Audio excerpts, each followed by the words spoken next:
আগামী আগস্টে সাদা বলের ফরম্যাটে সিরিজ খেলতে বাংলাদেশে আসছে ভারতীয় দল। 3 ওয়ানডে ও 3 ম্যাচ টি-20 সিরিজের জন্য মঙ্গলবার সময়সূচি ঘোষণা করেছে বাংলাদেশ ক্রিকেট বোর্ড বিসিবি। আগামী 13 আগস্ট ঢাকায় আসবে ভারতীয় ক্রিকেট দল। এরপর 17 তারিখ মিরপুর শেরে বাংলা ক্রিকেট স্টেডিয়াম মাঠে প্রথম ওয়ানডেতে নামবে দুই দল। সিরিজের দ্বিতীয় ওয়ানডে অনুষ্ঠিত হবে একই ভেন্যুতে 20 আগস্ট। এরপর দুই দল শেষে ওয়ানডে খেলতে পায় জমাবে বন্দরনগরী চট্টগ্রামে। ওয়ানডে শেষে প্রথম টি-20তে 26 আগস্ট মাঠে নামবে দুই দল। এই ম্যাচের ভেন্যুও চট্টগ্রামের বিশিষ্ট শহীদ flight lieutenant Motiur Rahman stadium, সাবেক জহুর আহমেদ চৌধুরী স্টেডিয়াম। এরপর সিরিজের দ্বিতীয় এবং শেষ টি-20 হবে মিরপুর শেরে বাংলা মাঠে। বাংলাদেশের মাটিতে এটাই হতে যাচ্ছে বাংলাদেশ ভারত প্রথম দ্বিপাক্ষিক টি-20 সিরিজ।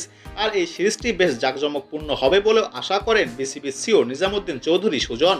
দ্বিপাক্ষিক সিরিজ শেষে আগামী 1 সেপ্টেম্বর বাংলাদেশ ত্যাগ করবে ভারতীয় দল।